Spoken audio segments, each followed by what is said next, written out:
क्या group 17 element जिन्हें commonly halogens कहा जाता है।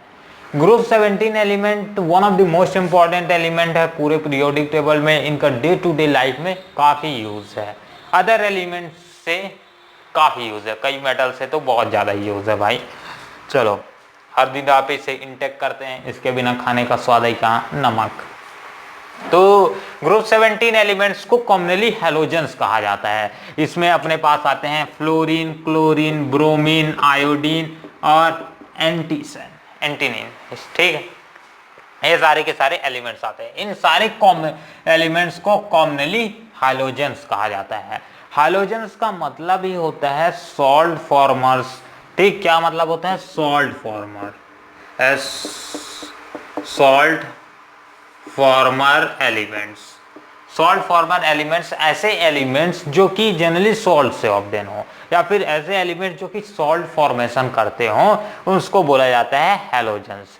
तो जनरली ये फ्लोराइड, क्लोरीन हो गया, ब्रोमीन हो गया, आयोडीन हो गया, तो ये सारे के सारे क्या फॉर्मेशन करते हैं? सॉल्ट फॉर्मेशन करते हैं। किस तरह से जनरली प्रेजेंट रहते हैं? मैग्नीशियम सॉल्ट हो गया, सोडियम सॉल्ट हो गया, पोटेशियम सॉल्ट हो गया, तो इन सब के फॉर्म में एग्जिस्ट करते हैं। सबसे ज्यादा अगर इन सभी सॉल्ट में से बात की जाए, magnesium salt, sodium salt, potassium salt, तो इन सबसे ज्यादा अहमियत देते हैं हम सोडियम सॉल्ट को। सोडियम सॉल्ट सबसे ज्यादा प्रेजेंट है, करीबन 2.5% बाय मास, ठीक है। पूरे सी में, मतलब ओशियन में बोलो, समुद्र में बोलो, 2.5% भैया NaCl ही NaCl प्रेजेंट है। मतलब क्लोरीन का सबसे ज्यादा प्रोडक्शन रेट आप बोल सकते हो कि ओशियन से हम कर सकते हैं। सॉल्ट से हम क्या, सोडियम को अलग कर देंगे और अपने पास क्लोरीन। आसान करना उतना आसान नहीं है, चलो अलग करना उतना आसान नहीं है। तो ये आ जाएंगे पूरे के पूरे ग्रुप 17 एलिमेंट्स। ग्रुप 17 एलिमेंट्स को क्यों कहा जाता है हैलोजेंस? तो इसका कारण भी हमने जान लिया, क्योंकि ये सॉल्ट फॉर्मर्स हैं, ठीक है। सॉल्ट फॉर्मिंग करने में मदद करते हैं। पोटेशियम सॉल्ट हो गया, सोडियम सॉल्ट हो गया, इस तरह से।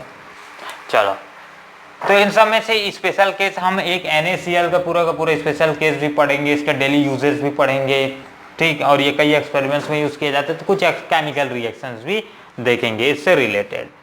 अब ग्रुप 17 एलिमेंट्स के पहली प्रॉपर्टी बात करते हैं। सबसे पहले जनरल इलेक्ट्रॉनिक कन्फिगरेशन।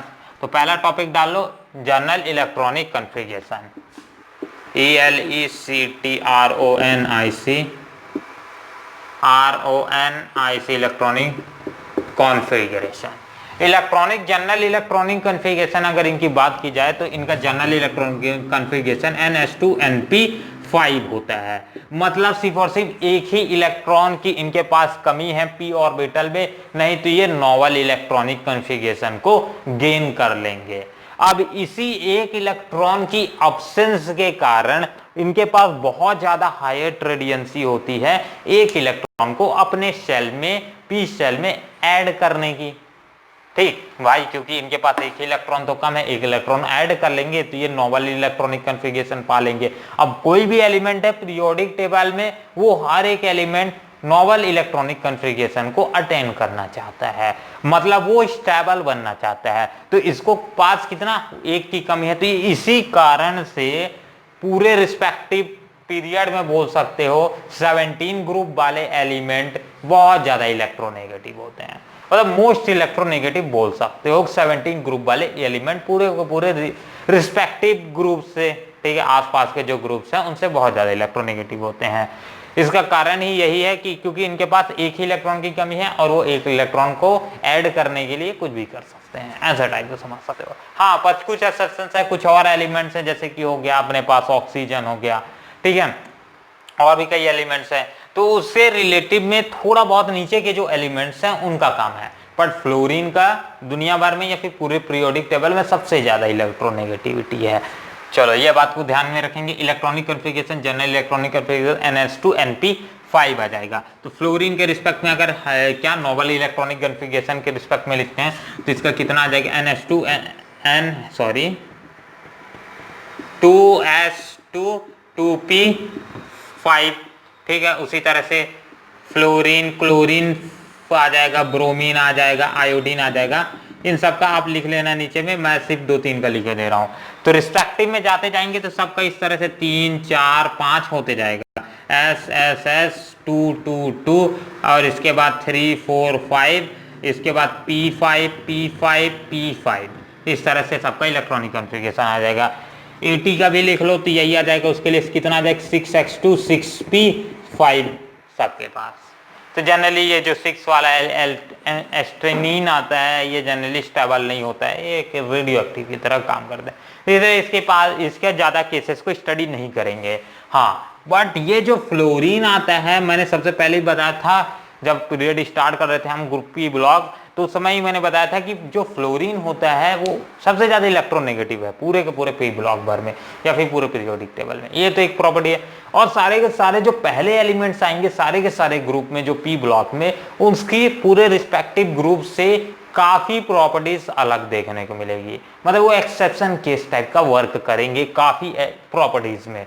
तो फ्लोरीन के लिए भी यहीं ऐसे स्टडी करेंगे। चलो, तो जनरल इलेक्ट्रॉनिक कॉन्फ़िगरेशन हो गया सबका, पहला प्रॉपर्टी का। Second property atomic and ionic radii, second property डाल लो। Second property atomic and ionic radii, ठीक, एटॉमिक एंड आयोनिक रेडियाई। तो डाउन द ग्रुप जाने से atomic and ionic radii gradually decrease नहीं करते, इंक्रीज करते हैं। इसका कारण क्या है? क्योंकि as a shell number increase करता है। मतलब अगर हम फ्लोरीन से लेकर के ये फ्लोरीन से लेकर के डाउन द ग्रुप मूव करेंगे, आयोडीन तक जाएंगे, फिर AT तक जाएंगे, तो यहाँ जाते जाते इन सब का साइज इंक्रीज करते जाएगा। क्लोरीन का थोड़ा सा और बड़ा, ब्रोमीन का और थोड़ा सा बड़ा एटम की साइज, आयोडीन का थोड़ा सा और, AT का और थोड़ा सा, फ्लोरीन का और बहुत छोटा। फ्लोरीन बहुत ज्यादा छोटा हो तो उसका भी एक कॉम्पैक्ट स्ट्रक्चर बनता है, बहुत स्मॉल स्ट्रक्चर बनता है, ठीक है ना। तो वो उसका कारण क्या है, आगे थोड़ा सा इसका फायदा भी देखेंगे, इसके नुकसान भी देखेंगे फ्लोरीन के, कि इसका छोटा स्ट्रक्चर होने क्या फायदा है, छोटे स्ट्रक्चर होने के क्या घाटे हैं, ये भी आगे देखेंगे, ठीक।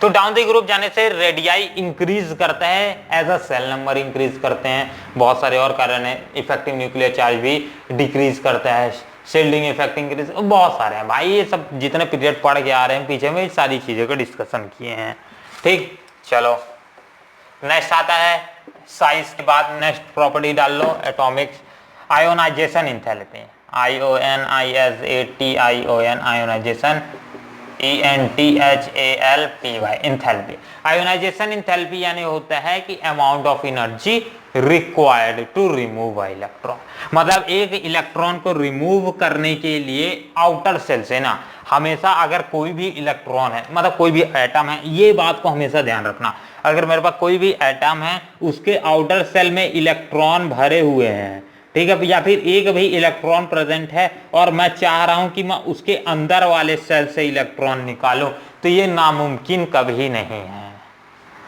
हमें सबसे पहले आउटर इलेक्ट्रॉन्स पूरे रिमूव करने पड़ेंगे, तभी हम अंदर के कोई इलेक्ट्रॉन को छू भी सकते हैं या निकाल सकते हैं। तो ये बात हमेशा ध्यान रखना, हमेशा इलेक्ट्रॉन रिमूव होंगे सबसे पहले आउटर ऑर्बिटल्स के, आउटर सेल के, फिर इनर के, ठीक है ना। ये बच्चों वाला था तो इसीलिए फिर भी ध्यान रखना जरूरी है। तो आयोनाइजेशन एंथैल्पी क्या होता है, अमाउंट ऑफ एनर्जी, जो एनर्जी हमें रिक्वायर्ड है एक इलेक्ट्रॉन को आउटर सेल से रिमूव करने के लिए। तो डाउन द ग्रुप जाने से इसमें इफेक्ट क्या पड़ता है, डाउन द ग्रुप जाने से इससे डिक्रीज करता है। डिक्रीज करने का मतलब है कि एनर्जी बहुत कम सप्लाई करना पड़ता है एक इलेक्ट्रॉन को रिमूव करने के लिए। इसका कारण क्या है, क्योंकि अगर हम थोड़ा सा भी as a shell number increase करते हैं, तो सेल नंबर इंक्रीज करते हैं, पहला कारण तो यह आ जाएगा। दूसरा, shell effective nuclear charge decrease करता है। इफेक्टिव न्यूक्लियर चार्ज अगर डिक्रीज कर रहा है तो न्यूक्लियस अपने आउटर इलेक्ट्रॉन को बहुत धीमी फोर्स से अट्रैक्ट करके रखेगा, मतलब उसके पास इतना पावर नहीं रहेगा कि अगर कोई एक्सटर्नल फोर्स लगे तो वो अपने इलेक्ट्रॉन को बचा सके, ऐसा उसके पास ट्रेडियंसी ही नहीं रहता है। तो इसीलिए मैं अगर थोड़ा सा भी हीट एनर्जी या फिर थोड़ा सा भी एक्सटर्नल एनर्जी सप्लाई करूंगा तो इलेक्ट्रॉन, बाहर का इलेक्ट्रॉन, आउटर ऑर्बिट का इलेक्ट्रॉन इजिली रिमूव हो जाएगा। ठीक, समझ आई बात। तो ionisation enthalpy down the group जाने से डिक्रीज करेगी, क्योंकि पहला तो शील्डिंग इफेक्ट इंक्रीज करेगा, दूसरा इफेक्टिव न्यूक्लियर चार्ज डिक्रीज करेगा। ये सारी बातें, ये कि टॉपिक है ना, हर एक ग्रुप के लिए एप्लीकेबल होती है। आप जितना भी 15 से लेकर 17 तक पढ़ाया हूँ, अभी पढ़ाऊंगा और भी 18 भी पढ़ाऊंगा, तो उन सारी टॉपिक्स में एक चीज देखोगे, ये क्या सेल नंबर इंक्रीज होंगे डिक्रीज होंगे, पहला प्रॉपर्टी ये आ जाएगा। दूसरा प्रॉपर्टी आ जाएगा कि एज शील्डिंग इफेक्ट, तीसरा प्रॉपर्टी आ जाएगा इफेक्टिव न्यूक्लियर। यही सारी प्रॉपर्टीज बार बार रिपीट होंगी, ठीक है ना। तो यही प्रॉपर्टीज को आप ध्यान रखना, एग्जाम में कुछ भी याद ना है, ये तीनों को लिख दोगे ना तो फिर भी मार्क्स में ले जाएगा। समझ आया ना जैसे एंथैल्पी का केस। अब नेक्स्ट डाल लो नेगेटिव इलेक्ट्रॉन गेन एंथैल्पी।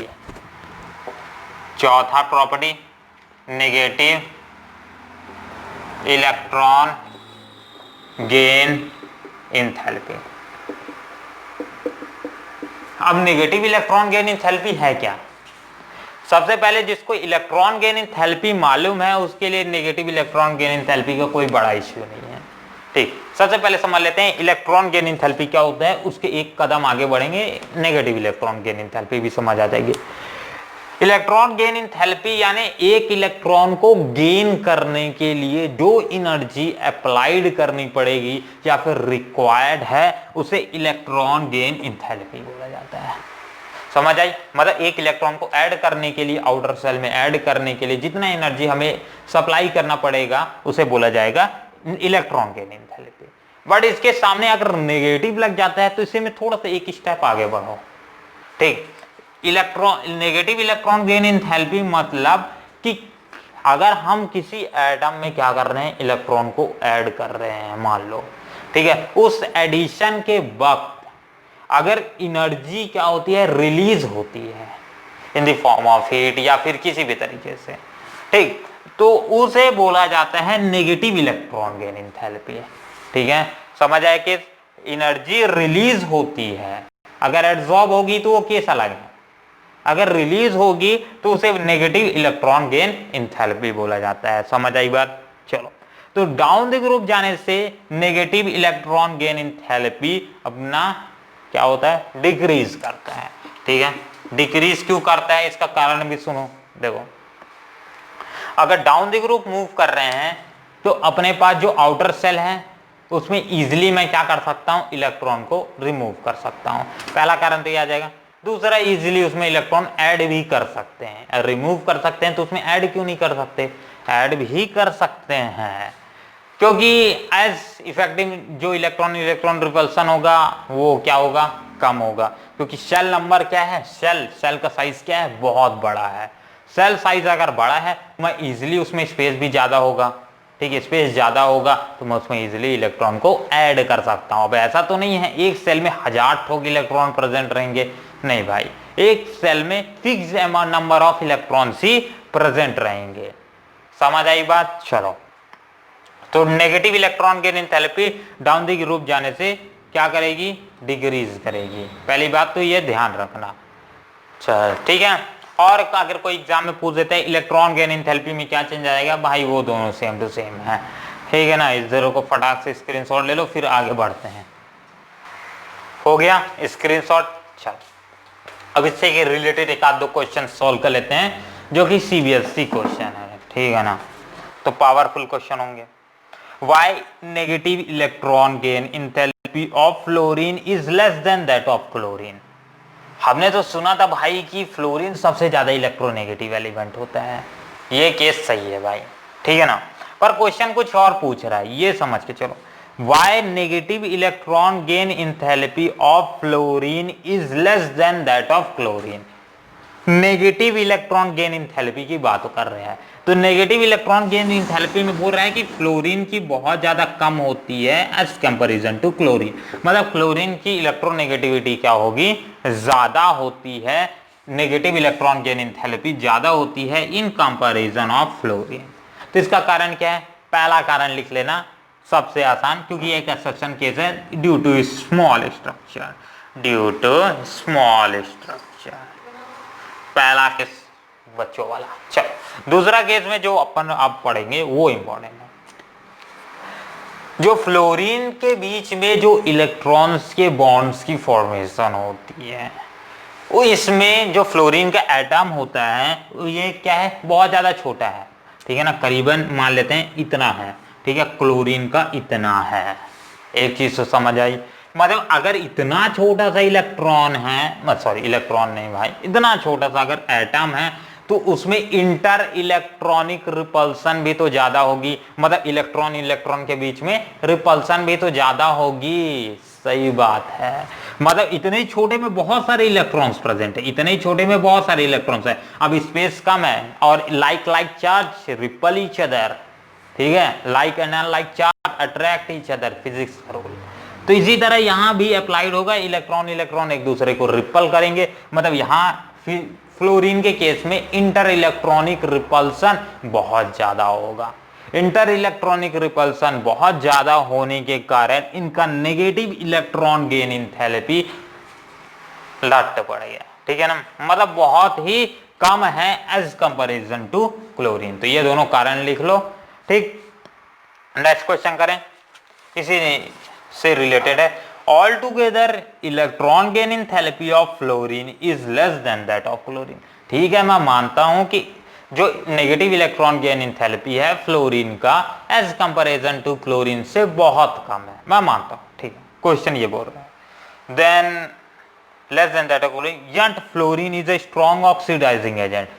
पर फिर भी फ्लोरीन जो है एक स्ट्रॉन्ग ऑक्सीडाइजिंग एजेंट है, ये बोल रहा है क्वेश्चन, मतलब एक स्ट्रॉन्ग ऑक्सीडाइजिंग एजेंट है, फिर भी ऐसा कारण तो नहीं होता था, फिर भी यहां हो रहा है। इसका कारण लिख लो, पहला ड्यू टू हायर इलेक्ट्रोनेगेटिविटी, ठीक है ना।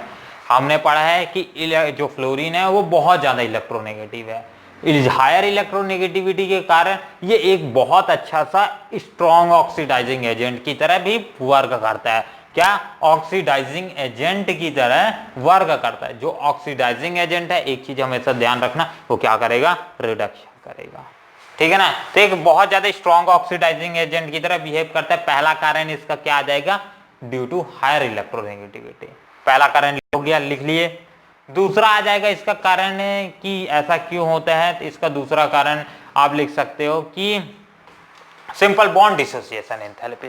जो फ्लोरीन के बीच में रब कर दूं क्या, थोड़ा जगह हो जाए, चलो। जो फ्लोरीन के बीच में बॉन्ड की फॉर्मेशन होती है, मतलब फ्लोरीन और फ्लोरीन के बीच में अगर जो बॉन्ड फॉर्मेशन हो रही है, तो ये दोनों बॉन्ड के बीच की डिसोसिएशन एंथैल्पी बहुत ही ज्यादा लेस होती है। मतलब थोड़ा सी एनर्जी सप्लाई करो, फ्लोरीन बॉन्ड टूट जाएंगे।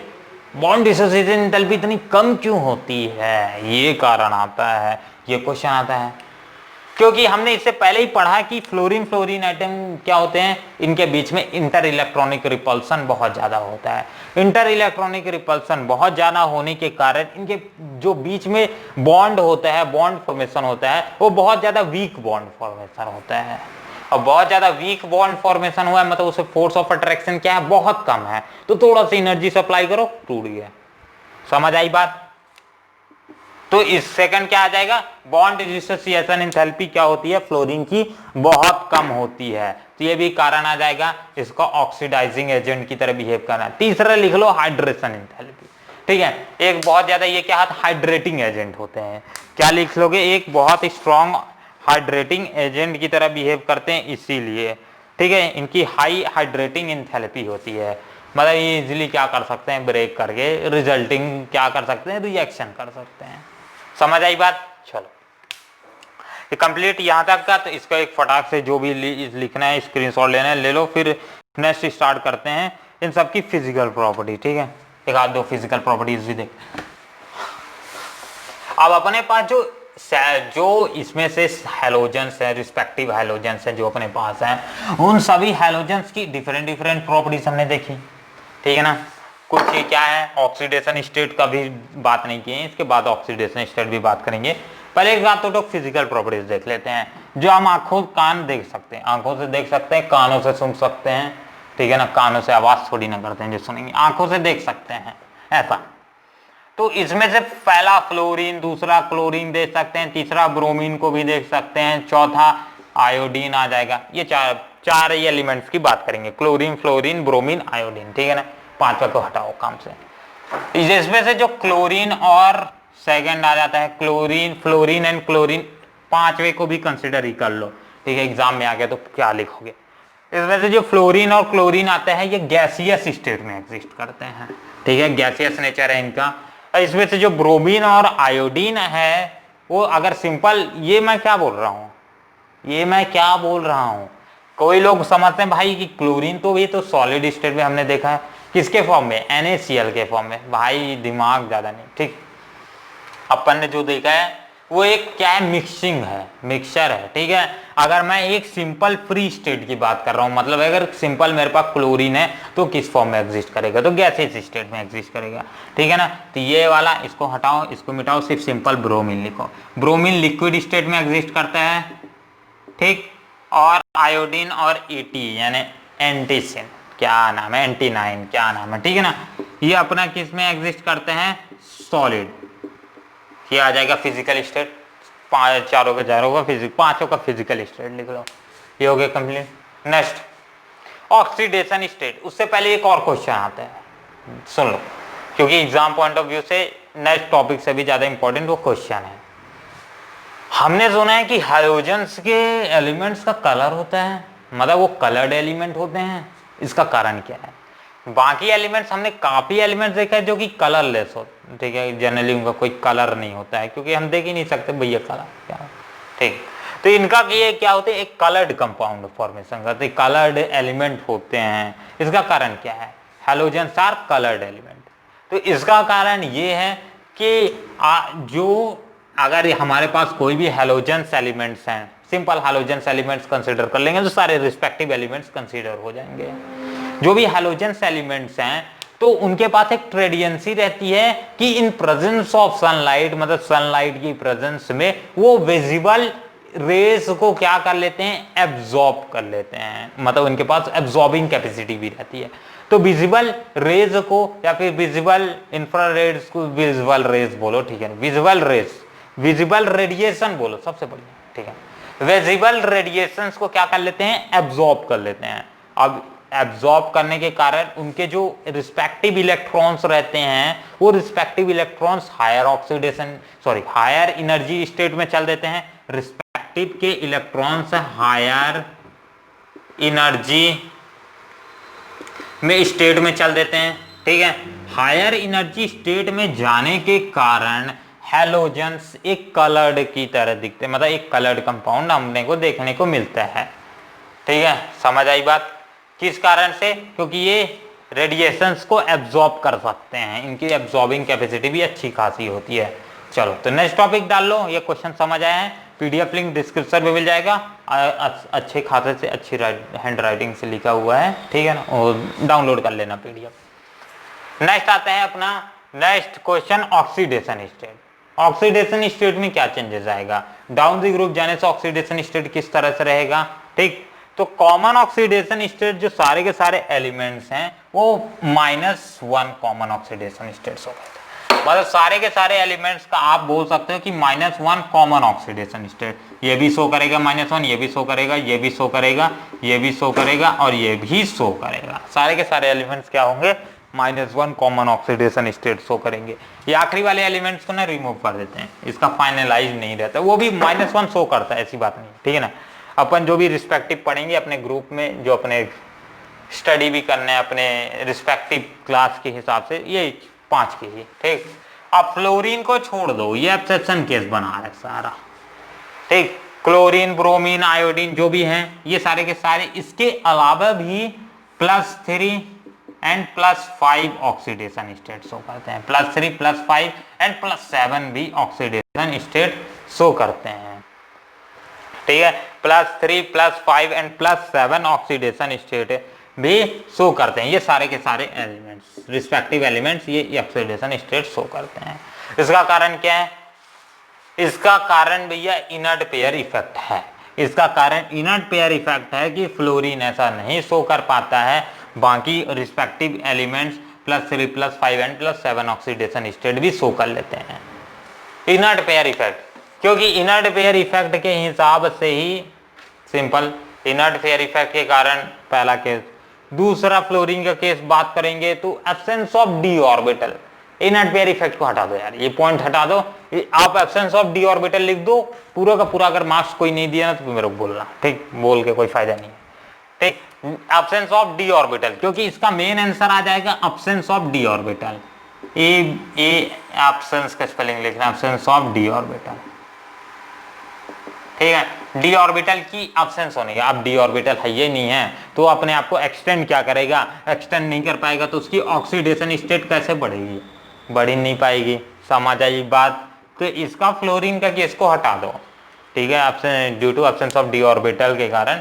अब रिस्पेक्टिव जो ग्रुप्स हैं chlorine, respective groups elements chlorine, bromine, iodine हो गया, ये डाउन दी ग्रुप जाने से इनकी ऑक्सीडेशन स्टेट की स्टेबिलिटी डिक्रीज करती है। इसका कारण क्या है? अब इसका कारण तुरंत लिखो, इनर्ट पेयर इफेक्ट। क्योंकि हायर ऑक्सीडेशन स्टेट या फिर हायर ऑक्सीडेशन स्टेट की स्टेबिलिटी डाउन दी ग्रुप जाने से डिक्रीज करती है। क्यों डिक्रीज करती है? क्योंकि इनर्ट पेयर इफेक्ट के कारण। अपने पास इनर्ट पेयर इफेक्ट मतलब ये बोलता है कि जो भी NS के ऑर्बिट NS2 के जो इलेक्ट्रॉन्स होंगे वो रिमेन्ड पेयर्ड रहना चाहते हैं for a heavier elements. Heavier elements के इसके इलेक्ट्रॉन्स क्या होते हैं, रिमेन्ड पेयर रहना चाहते हैं। अब ये जब ब्रेक ही नहीं कर रहे हैं तो जो डी ऑर्बिटल्स बनेगा, डी ऑर्बिटल की स्टेबिलिटी धीरे धीरे डिक्रीज करती जाएगी। सिंपल बात, सी बात है, समझ आए? तो due to inert pair effect. चलो एग्जाम में इतना भी लिख दोगे तो बहुत अच्छा है, बाकी कॉन्सेप्ट जिसको समझ आएगा पूरे लिख लेगा। हो गया कंप्लीट। चलो ऑक्सीडेशन स्टेट एक आठ क्वेश्चन है क्या इससे रिलेटेड? नहीं, ठीक है। चलो ये टॉपिक यहीं कंप्लीट करते हैं, मिलते हैं अगले लेक्चर पे जहां हम और आप सभी पढ़ेंगे नया टॉपिक, कुछ केमिकल प्रॉपर्टीज रिस्पेक्टिव हैलोजेंस के साथ, रिस्पेक्टिव ऑक्सीजन के साथ रिएक्शन, और इसमें से दो इंपॉर्टेंट फ्लोरीन और क्लोरीन की स्टडी भी करेंगे। धन्यवाद और मिलते हैं अगले लेक्चर में। जय हिंद, जय भारत। चलो निकला।